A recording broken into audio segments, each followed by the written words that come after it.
नमस्कार, मैं हूं शिवानी और स्वागत है आपका हमारी चुनावी स्पेशल सीरीज रणभूमि में। आज हम मुंबई की एक और hot seat Mumbai north east में है।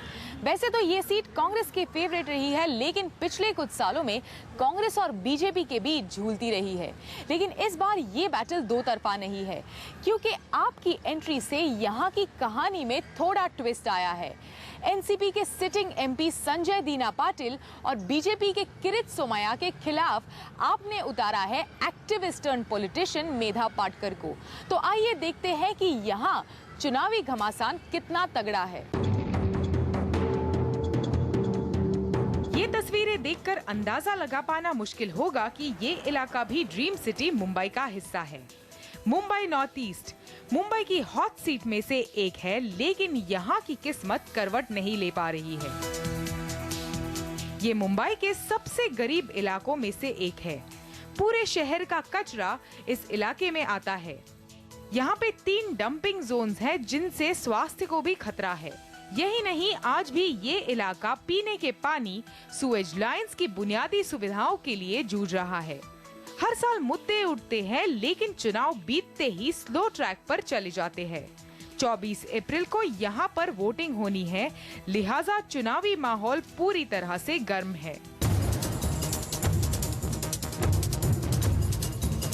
पिछले चुनाव में यहाँ से जीते थे एनसीपी के संजय दीना पाटिल। इस बार भी संजय के सामने है बीजेपी के किरीट सोमैया, और इन दोनों को चुनौती देने के लिए आम आदमी पार्टी ने उतारा है एक्टिविस्ट मेधा पाटकर को।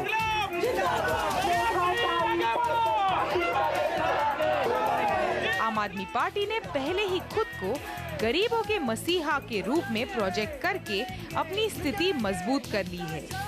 इसीलिए इन झुग्गियों में, तंग गलियों में मेधा पाटकर को अच्छा समर्थन मिल रहा है, और ये पॉपुलैरिटी संजय के लिए चिंता की बात है। मानकोड़ के स्लम एरियाज में से उन्हें पिछली बार 47,000 वोट मिले थे। अगर मेधा का जादू चला तो संजय निश्चित तौर पर मुश्किल में होंगे। हालांकि संजय पाटिल इस बार भी जीत को लेकर पूरी तरह से आश्वस्त है। पिछला लोकसभा चुनाव जो था, आप बहुत ही नैरो मार्जिन से जीते थे, तो इस साल आपकी तैयारी कैसी है? आपको जीतने के कितने चांसेस लगते हैं? 100% जीतेंगे, और गए वक्त एकदम लास्ट मोमेंट पे हमको ये सीट दी गई थी, और मेरी गए वक्त तैयारी नहीं थी। मैं एमएलए था, तो एमएलए में खुश था। ये 5 सालों में कांग्रेस, राष्ट्रवादी कांग्रेस के जो कार्यकर्ता है, उन्होंने, सभी लोगों ने जी जान से मेहनत की है। पिछली बार एमएनएस का फैक्टर की वजह से सैफरन वोट बैंक्स डिवाइड हुए थे, तो इस बार एमएनएस नॉर्थ ईस्ट में खड़ा नहीं हुआ है, तो इसका इम्पैक्ट आपको लगता है बीजेपी की तरफ जाएगा? उल्टा होने वाला है। इस बार एमएनएस नहीं है, तो उसका फायदा हमको होने वाला है। मराठी वोटर है, मराठी वोटर जानता है क्या किसको कब वोट देना है और कभी किसको साथ देना है। तो मराठी वोटर है, और जो एमएनएस का वोटर है, वो सभी लोग हमारे साथ में रहेंगे। हमारे और एमएनएस के भी अच्छे संबंध है, वो लोग पूरा हमको पूरी तरह मदद कर रहे हैं। स्लम वोट बैंक्स को लेकर मेधा पाटकर का फैक्टर कितना काम करेगा इस बार? मेधा ताई एक अच्छी सोशल वर्कर है। मैं उनको आपके माध्यम से, और मैं बार बार उनको स्वागत करता हूं, क्या वो अच्छा सोशल वर्कर है। अभी इधर आके इलेक्टोरल पॉलिटिक्स में आ रहे, प्रोटेस्ट करना एक अलग बात है, धरने करना अलग बात है, और इलेक्टोरल प्रोसेस में आना, लोगों को ऑर्गेनाइजेशन स्ट्रक्चर लगता है। इसके लिए मैं कल सोचूं कि मैं अकेला कुछ कर पाऊं, तो ऐसा नहीं होता है। स्लम रीडेवलपमेंट एक बड़ा मुद्दा है इस इलाके का, तो उसको लेकर आपका क्या ओपिनियन है? क्या क्या करने की सोच रहे हैं? नहीं, हम लोग सरकार के माध्यम से जो स्लम डेवलपमेंट के लोग जहाँ भी है प्रोसेस है, वहाँ उनको मदद करने की कोशिश करते हैं। कहाँ बिल्डर का अत्याचार, कहीं कुछ कमेटी का अत्याचार, जो भी है, और जो झगड़े होते हैं, वो मिटा के हम उनको न्याय देने की कोशिश करते हैं, और ये प्रोसेस जल्दी हो, इसके लिए हम प्रोसेस करते हैं। ये प्रोसेस होना चाहिए, जिसके कारण थोड़ा लोगों की सुविधा बढ़ेगी। माना जा रहा है कि इस चुनाव में बीजेपी के किरीट सोमैया को हल्की बढ़त हासिल है, क्योंकि एमएनएस ने इस बार यहाँ से कैंडिडेट नहीं उतारा है। एमएनएस के चलते पिछले चुनाव में भगवा वोटर बढ़ गए थे। इसका फायदा मिला था संजय पाटिल को, और वो करीब 3,000 के मामूली मार्जिन से जीतने में कामयाब रहे थे। लेकिन इस बार उनकी राह मुश्किल है। एमएनएस के कैंडिडेट नहीं उतारने के फैसले को नरेंद्र मोदी और राज ठाकरे के अच्छे रिश्तों के तौर पर भी देखा जा रहा है। ये इलाका एमएनएस और बीजेपी का गढ़ माना जाता है। 2009 के विधानसभा चुनाव में इस संसदीय क्षेत्र की 6 सीटों में से 3 पर एमएनएस ने जीत हासिल की थी, जबकि 2 सीटों पर बीजेपी जीती थी, जबकि 1 सीट समाजवादी पार्टी के खाते में गई थी। इस बार एमएनएस के रेस में ना होने से बीजेपी को बड़ी राहत मिली है, लेकिन स्लम वोटर्स में आपकी पैठ से चिंता भी बढ़ी है। मानकोट के स्लम्स में मुस्लिम और दलित वोटर काफी ज्यादा है। 2009 के चुनाव में ये वोटर एनसीपी के संजय पाटिल की जीत में काफी निर्णायक साबित हुए थे, लेकिन इस बार आम आदमी पार्टी की मेधा पाटकर झाड़ू फेरने के लिए पूरी तरह से तैयार है। इन इलाकों में वो काफी सक्रिय रही है और लोगों का भरोसा भी जीता है। ये आपका पहला चुनाव है, बतौर कैंडिडेट आप पहली बार लड़ रही हैं, तो अब तक आपको किस तरह का रिस्पांस मिला है? आपको आगे जाए रिस्पांस तो बहुत ही अच्छा है। लोग तो लगते हैं हम ही को वोट देंगे, लेकिन अल्टीमेटली वो मतों में वोट्स में परिवर्तित होना ये महत्व की बात है। और लोग जानते ही हैं कि 40 साल से हमने क्या किया है। ये भी है कि लोगों को लगता है कि अब बदलाव आना चाहिए। मेधा जी, आपके खिलाफ सीजन पॉलिटिशियंस खड़े हैं, तो उनके खिलाफ आपको आपके चांसेस जीतने के किस तरह के लगते हैं? हमारा भरोसा केवल जनता पर है। ये सीजन पॉलिटिशियन ही नहीं है, ये एम्पावर्ड विथ मनी है और we have people empowered with us. आप हमेशा से बाहर से बदलाव लाने की बात कर रही है और बाहर से बहुत सारे बदलाव लाने की कोशिश कर रही है, तो अंदर से बदलाव लाने के आपके क्या-क्या इरादे हैं आपकी कॉन्स्टिट्यूएंसी में? अंदर से तो एक तो कानून और नीतियां बदलने की बात है। लोग तो ऐसे ये गटर है, ये गटर ठीक करो तो जरूर वोट मिलेगा, ये भी लोग कहते हैं ना। आपका कैमरा थोड़ा इसमें आ जाए, ये जो गटर है अभी, ये इस प्रकार की हालत हर बस्ती में दिखती है, कोई ध्यान नहीं देता। सबसे गंभीर समस्याएं क्या है आपकी कॉन्स्टिट्यूएंसी? वही है कि डेवलपमेंट प्लानिंग, विकास नियोजन में एक तो कोई सहभाग नहीं होता लोगों का। जरूरी है कि उनको सहभाग का मौका मिले। आम आदमी पार्टी के संकल्प में यह है कि हम करिकुलम बदलेंगे और करिकुलम अधिकांश अपने परिस्थिति जन्य करेंगे।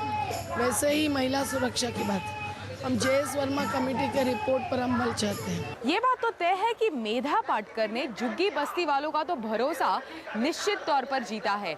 अगर वो बीजेपी और एनसीपी कांग्रेस के ट्रेडिशनल वोट बैंक पर सेंध लगाने में कामयाब रही तो नतीजा शायद चौंकाने वाला भी हो सकता है। बीजेपी को घाटकों पर विक्रोली, भांडुप और मुलुंड के मराठी और गुजराती वोटर्स का भरोसा है। पिछले चुनाव में अकेले मुलुंड से किरीट सोमैया को 60,000 से भी ज्यादा वोट मिले थे। कारोबारियों और नौकरी पेशा लोगों के बीच भी किरीट सोमैया की पकड़ काफी अच्छी है। बीजेपी इस बार स्लम वोटर्स को लुभाने के लिए पूरी जोर शोर से लगी है। स्लम रीडेवलपमेंट जो इस कॉन्स्टिट्यूएंसी का सबसे बड़ा मुद्दा है, इस पर बीजेपी का यहाँ क्या रुख है? स्लम रिहेबिलिटेशन ये जो स्कीम है वो आजकल बिल्डर और मिनिस्टर रिहेबिलिटेशन स्कीम बन गई है। वास्तव में उस स्कीम को ऑनेस्टली एग्जीक्यूट किया जाए तो काफ़ी उससे लोगों का भला हो सकता है, लेकिन आप देखोगे अगर एसआरए की स्कीम में तो आपको कोई ना कोई नेता उसमें पार्टनर दिखाई देगा। हम इसमें इस स्कीम को पूरा स्वच्छ करेंगे। संजय दीना पाटिल जो सिटिंग एमपी है, उन्होंने इस कॉन्स्टिट्यूएंसी को लेकर पिछले 5 सालों में क्या किया है और क्या-क्या बदलाव आप लाने की सोच रहे हैं? मेरी दृष्टि से इस कॉन्स्टिट्यूएंसी के जो मैंने एक्शन प्लान बनाया है, पहले महीने में क्या करूंगा, 3 महीने में क्या करूंगा, साल भर में क्या करूंगा, 5 साल में, 1 महीने के अंदर मुंबई के रेलवे प्लेटफॉर्म की ऊंचाई बढ़ाने का काम का प्रारंभ होगा। नंबर 2, जो रेलवे इंफ्रास्ट्रक्चर में जो पैसेंजर इम्यूनिटीज में गए 5 साल में रेलवे ने टोटल प्रोविजन का खाली 10% खर्च किया, तो जो मेरी कॉन्स्टिट्यूएंसी के 5 स्टेशन है, कांजूर मार्ग, भांडुप, नाहूर, इनको रीमॉडलिंग और उसमें कांजूर मार्ग remodelling will be started with in 1 month. मैं सायन से थाने तक, मुलुंड चेक नाका तक LBS रोड पे एलिवेटेड 19 किलोमीटर लंबा रास्ता बनाना। As I am man of finance और आप CNBC आवाज हो तो छोटे निवेशकों की आवाज किरीट सोमैया बनना चाहेगा। फाइनेंस कैपिटल मार्केट मर गया है, पूरा चिदम्बरम ने उनको FII के पास गिरवी रख दिया है। तो मैं डोमेस्टिक इन्वेस्टर वापस बाजार में आए, जिससे बाजार में तेजी आए, CNBC की भी तेजी बढ़ी रहे, लेकिन उसके कारण इंडस्ट्रियल डेवलपमेंट के लिए पैसा उपलब्ध होगा। This are my priorities. रणभूमि में वक्त है एक छोटे से ब्रेक का। आगे देखेंगे कि इस कॉन्स्टिट्यूएंसी के मुद्दे क्या है और सिटिंग MP संजय दीना पाटिल के खिलाफ शिकायतें क्या है। आप बने रहिए।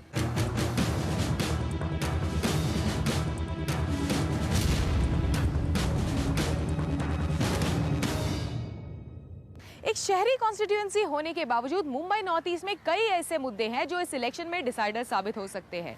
यहां स्लम्स की तादाद ज्यादा होने के कारण स्लम रीडेवलपमेंट इस इलाके का सबसे बड़ा मुद्दा है। इसके अलावा पीने का पानी, सीवेज लाइंस, डंपिंग ग्राउंड, खराब रास्ते और लगातार बढ़ता ट्रैफिक इस इलाके के सबसे बड़े मुद्दों में से है। मुंबई नॉर्थ ईस्ट में इंफ्रास्ट्रक्चर डेवलपमेंट को लेकर काफी चिंताएं हैं।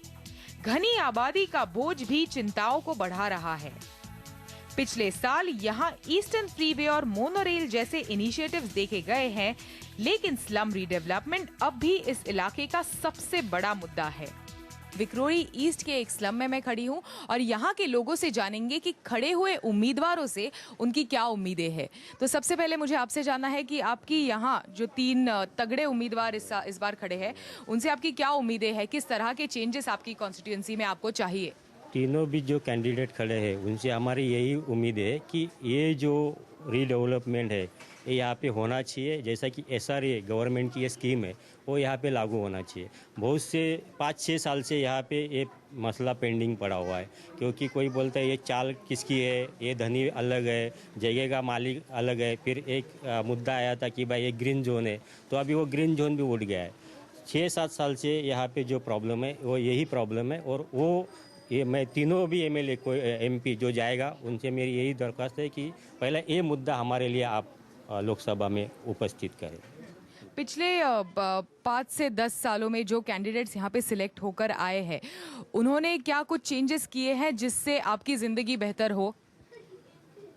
पिछले जो कैंडिडेट सिलेक्ट होकर आए हैं ना, जहाँ जहाँ ये मूलभूत जो सुविधा होनी चाहिए नागरिकों के लिए, उसमें जितने चेंजेस होने चाहिए उतनी मात्रा में हुए ऐसे दिखाई नहीं दे रहे हैं। जैसे कि यहाँ एक अच्छा हॉस्पिटल होना चाहिए जहाँ उसमें सब सुविधा हो। दूसरी बात यहाँ की सुरक्षा के लिए, जैसे कि मैं मानता हूँ कि CCTV कैमरास होना चाहिए। यहाँ बहुत सारी रॉबरीज़ की और चोरी की वारदात हुई है।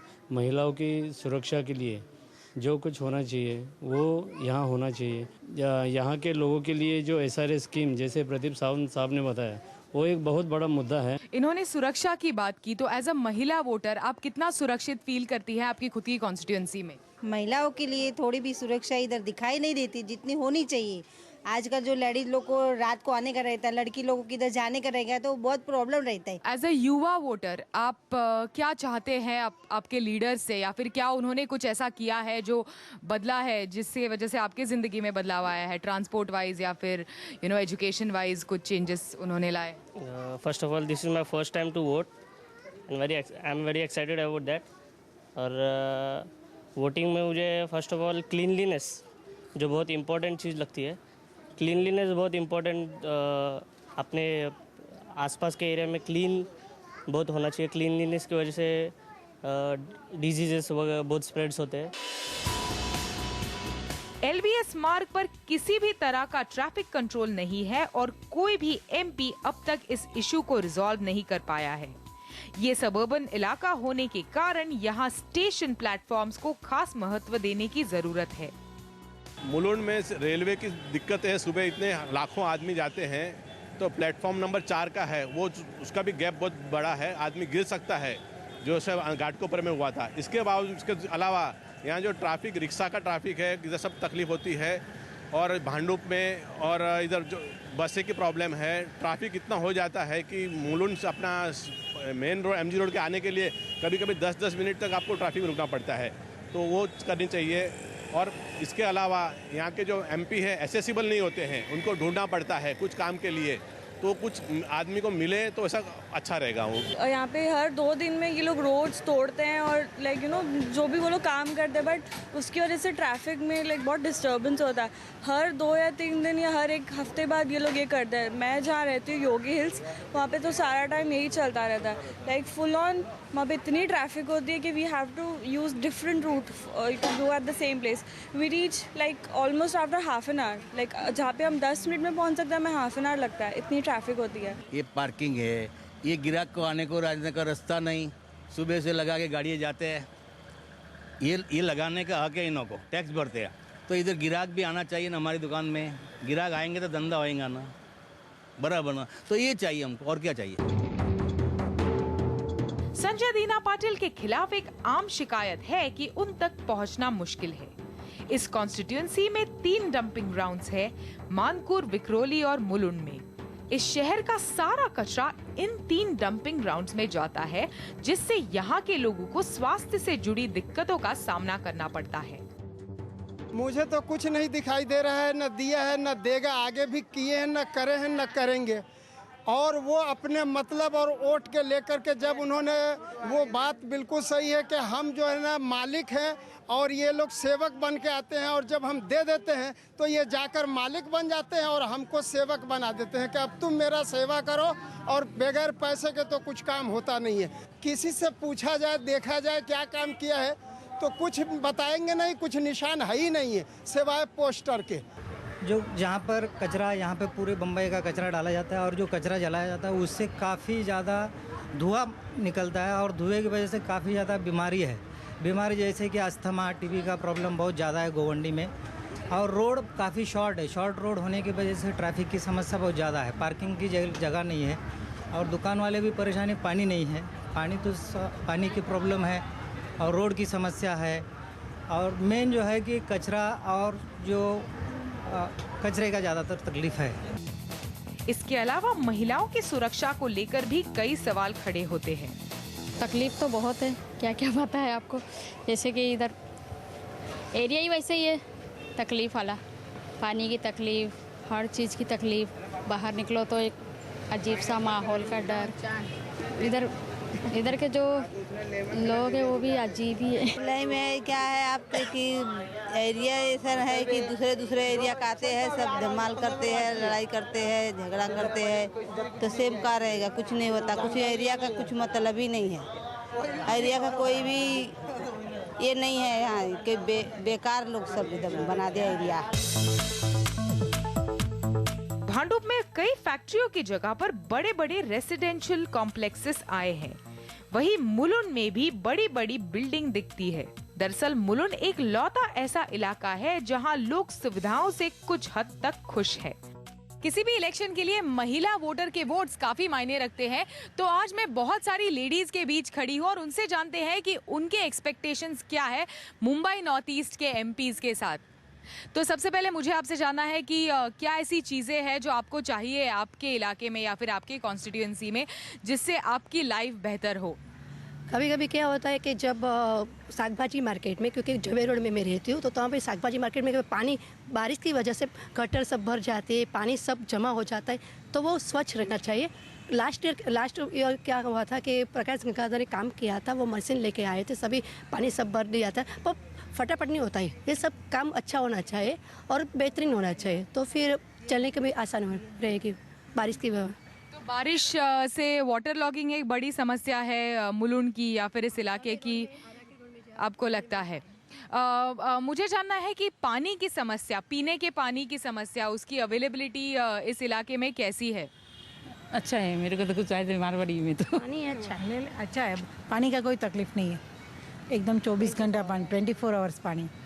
इलेक्ट्रिसिटी वगैरह रहती है पूरा टाइम? अभी तो बराबर रहती है, अभी एकदम बराबर। लोड शेडिंग पहले थे, अभी नहीं है। आपको लगता है लोड शेडिंग कभी कभी होती है इस इलाके में? होती है, बराबर होती है, अभी नहीं हो रही है क्योंकि अभी इलेक्शन है, इसलिए वरना लोड शेडिंग तो होती ही है। आम आदमी पार्टी के आने से मुंबई नॉर्थ ईस्ट का चुनावी इक्वेशन बेहद दिलचस्प हो गया है और इसका सीधा नुकसान एनसीपी कांग्रेस के गठबंधन को होगा। इससे पहले यहाँ की जुगी बस्ती का वोट एनसीपी कांग्रेस के गठबंधन को जाता था, लेकिन अब दिल आपकी तरफ है।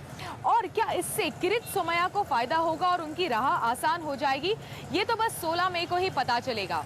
एक और दिलचस्प बात, 1980 से लेकर अब तक यहाँ से कोई भी कैंडिडेट 2 बार चुनकर नहीं आया है। मुंबई नॉर्थ ईस्ट से बस इतना ही। आप बने रहिए CNBC आवाज पर।